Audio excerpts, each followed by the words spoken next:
like to note a few guests in the audience. We're really excited to have Randy Audio here, who is a former city clerk, as well as the Campbell family, who are the many relatives of Ida Malone, our city's longest serving city clerk. In case you didn't know, this week is Municipal Clerks Week. And it's an obscure holiday celebrated by municipal clerks around the world. And it usually not a lot happens, but this week we really have something exciting to celebrate.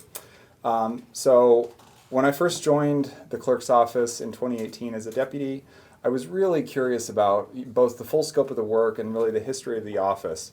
And so as I sat around reading the ancient council minutes and the history of other clerks, one name jumped out at me, and that was Ida Malone. She served as clerk for longer than anybody, 44 years, 1922 to 1966, but it was really hard to find much about her. And so when I heard about the Mayor's Stories of Us project, I thought there was no better person for our office to commemorate than Ida Malone. She devoted her life to the city of Albuquerque, and I'm honored to introduce Mayor Tim Keller to commemorate her service to this city. So please help me welcome Mayor Keller. Thanks. So we're going to do a couple of things here. So first, it is wonderful to be over at our clerk's office. Of course, this is in Plaza del Sol, which is home to a couple of city departments, including the fire marshal and the planning department. So this actually is a facility that is used a lot by the public and by the clerk's office. And so it is kind of just another version of City Hall one block away. Some other just contextual things I want to just acknowledge and thank all the current clerk staff. There's some behind you for all the work that they do. I mean, it's Clerk Week for a reason because they are rarely ever appreciated. So let's appreciate our current clerks crew, including our current clerk. And I also just want to acknowledge too, we have some fun folks from the past. We heard about former clerk Randy Audio, who I remember kind of when I was following in government was like the main clerk who everyone knew your name and everything, and so it's good to see you here. Only for about that long. Yeah, I think when you were in the attorney's office too, and then yeah. And then our former chief of staff is here, Mike Pulley. Good to see him back around city parts. Of course, he's out at UNM now as one of the executives there. So I think with that, let's focus. Let me bring us back to Ida and her family. But as part of that journey, I do want to go backwards a little bit and just remind folks, you know, the clerk and the city attorney and city government are very important positions in that they are appointed by the mayor, but they're approved by the council, and they really sort of serve separately. They're in many ways our third branch of government in city government. And the roles they play are incredibly important and rarely appreciated. So someday we'll talk about the city attorney, but today we're going to talk about the city clerk. And so what the clerk does, whether it's fulfilling all your IPRA requests, members of the media and public, but they also, of course, are the official record keeper for everything at the city. And there's a number of different records that includes. I do want to invite folks who are here to look at the archives because they're still up here. So Ethan's going to give a tour, like the best archives he's kept like right next to his office. And so you can see council minutes from, I mean, what's the earliest one you think you got? 1885. And a couple of times I've actually looked through these too. I can't even read the cursive. It's like too fancy. But anyway, so we appreciate all of the work because if you look at the span of history, in the history of our city, it's interesting because the people who really are in charge of that history are the clerks. And in many ways, when you go way back like 50 years plus, all we remember is what the clerks kept track of for the most part. The media, of course, would be another additional partner in that effort to preserve our history. But we know we have mined the clerks' archives all the time, whether it's trying to find evidence to back up some argument we're having at council, or whether it's trying to understand who owns what property. This is another huge area where the clerk plays a role. And the city easements and all of these things. So believe it or not, this is an active, vibrant, critical part of everyday city life. Now, custodian for that, for the largest section in our city's history by far, was of course Ida Malone. And she served as clerk from 1922 to 1986. That is an astounding span of time. 1966, excuse me. And during that time was really a trailblazer and a pioneer and a public servant that really took us into the modern era. So if you think about what happened during that time frame, it was really essentially also the story of modern record keeping. But in that era too, and in smaller towns all across the country today, the clerk plays a much, much bigger role. They're also really the CFO and the accountant. They're doing all the finances as well. And they're really the only person who frankly stands up to the annoying elected officials, which is still the case today. But no, that role back in the day really was also essentially the city manager. For most respects. And so that was the role that Ida really shepherded our city for those 40 years. And she also broke a lot of barriers and paved the way for women in city leadership. And so throughout our city's history, there's been all sorts of examples of different folks who've either broken through glass ceilings and otherwise. But Ida was really the first in any major city position as a woman. And of course, being there for 40 years was an incredible statement. And it's something actually, I know we've had two now woman CAOs, which we didn't even have actually until my administration came in. But one of the things when they came in is actually they all learned a little bit and appreciated about Ida's role. And it's something that we try to remind council of when they're up for a confirmation. So Ida was also, of course, a person in her own right, and she was the daughter of Italian immigrants who lived actually in Mexico during the early years, and she was fluent in English and Spanish and Italian, and her multilingualism was really important for her role, because especially back then, before Google and easy translation and things like that, she was the translator for all sorts of communities dealing with city government, and of course, as part of a broader immigration story that is part of who we are as Burqueños and also as Americans. Now, I also just want to mention that Italian community, because we're right here. You know, one thing I've learned is that this whole area was Little Italy in Albuquerque until the convention center came in and the associated highways and things like that. And so this is also a reminder of the vibrant Italian community that was born right here. And even former Senator Pete Domenici and his family were tied into that vibrant community that was literally all right here until it was replaced by the convention center and by our modern civic plaza and by buildings like this. So she's also part of an era in our community where Little Italy was actually the center of Albuquerque until that time frame. So I also want to just mention too that she had received numerous accolades, including on my birthday, but in 1965, when she was recognized on November 22nd as Albuquerque Chamber of Commerce's Woman of the Year. That was also the day that it was designated Ida Malone Day, which is something I always remember on my birthday, which is the same day. So Ida's legacy is a testament to her commitment, her spirit, and her heart that truly defines the life of public service. And so we're honored to dedicate what we're going to reveal here today in honor of Ida Malone and all her work, and as a reminder of her resilience and steadfast leadership. And to hear more about her and the family, many of which are here and are still in Albuquerque doing all sorts of amazing things, is Rafe, her great-grandson. Rafe, come on up. Behind me, here you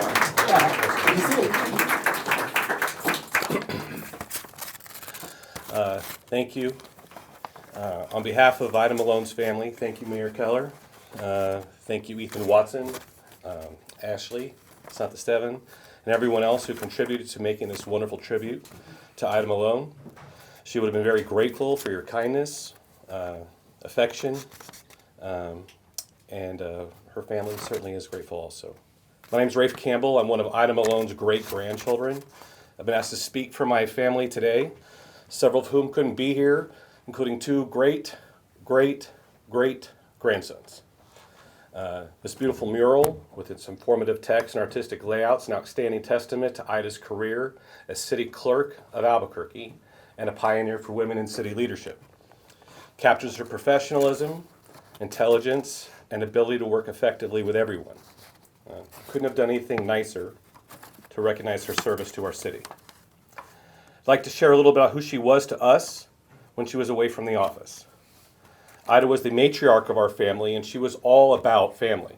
She was nurturing, wise, generous, forgiving, affectionate, and unflappable. When her daughter, Mary, was widowed at the age of 34, Ida insisted that Mary and her 2 young daughters, my mom and my aunt, 2 and 5 at the time, move in with her. They did, and so they stayed. This had to have been an adjustment, enormous adjustment for Ida, who was a single, career-oriented woman in a demanding role who appreciated privacy and solitude at the end of a day. But that's what you do for family. Ida loved nice clothes, Italian opera, her 1950 Dodge Wayfarer 2-door coupe, sweets of any kind, Sunday afternoon drives around the city to see what new buildings had gone up, and Liberace. She loved Albuquerque and its people. She loved her co-workers and colleagues, her work family, one of whom, coincidentally, was my stepfather's dad, Frank Horan, Albuquerque's first full-time city attorney.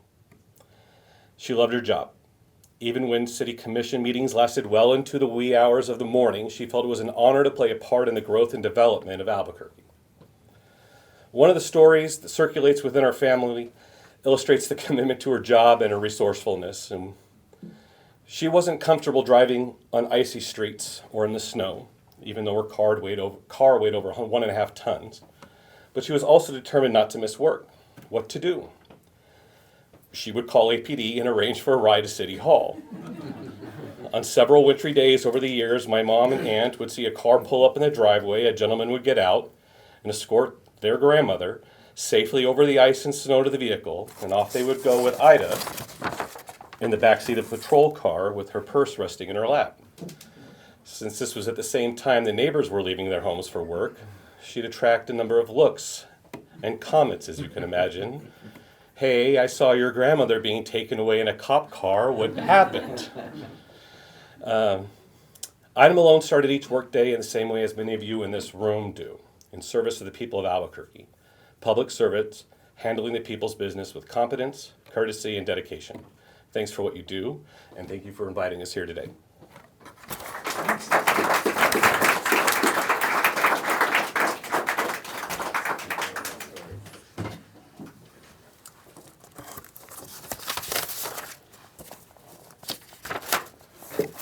Well, thank you to the Campbell family and Mayor Keller. I'm honored to speak today, not just as a resident of Albuquerque, but also as a city clerk following in Ida's footsteps. Ida served longer than any city clerk in Albuquerque history, and it was her tenure that really jumped out at me. But I couldn't find anything, as I mentioned. I looked and looked and really couldn't find anything, and so I Googled it, as most of us do, and that led me to an obituary at some point, which was connected remotely to the Horan family, who I had heard of. And so I reached out, and that led me to Marianne and Tom, who are here today, and their trove of articles and stories, and really this event. One story that jumped out to me from these meetings was that, she apparently, Ida stuck with a typewriter long after her colleagues had adopted fancy new tools. I can really, having purchased some fancy software that didn't work out, can empathize with that.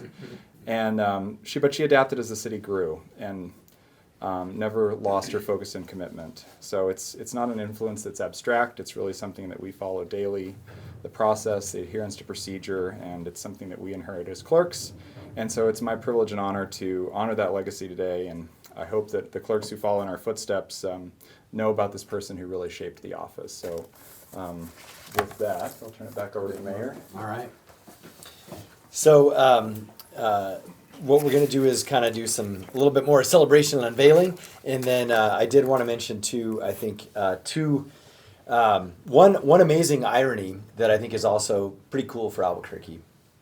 Our sort of two City Hall and this portion of Plaza del Sol being named after not politicians, but after workers who were dedicated to the city.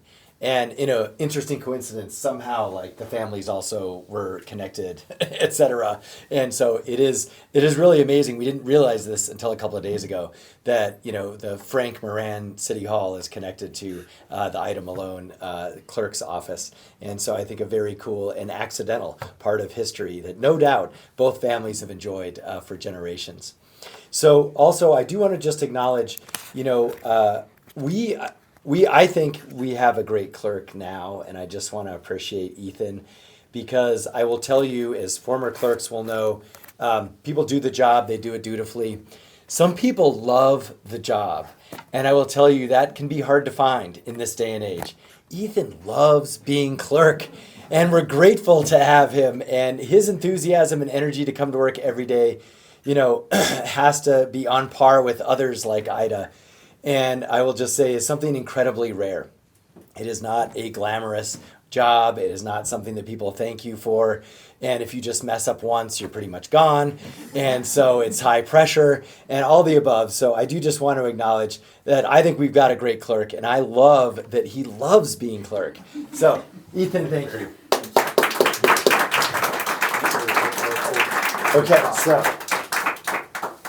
Okay, so let's see. What I'm going to do, I think I talked a little bit about this, and I think this is this going to hang, or is it for the family? For the family. Okay, yeah, so this is for the families who have a second proc.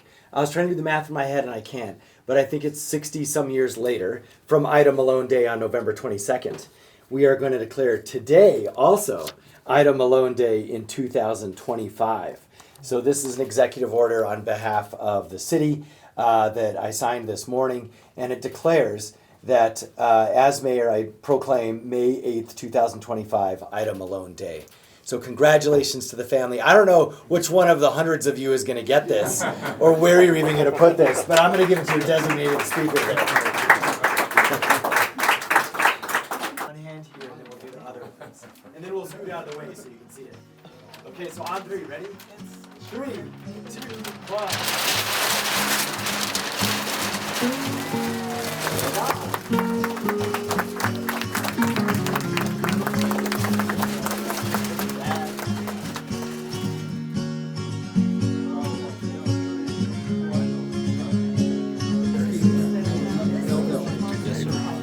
Made the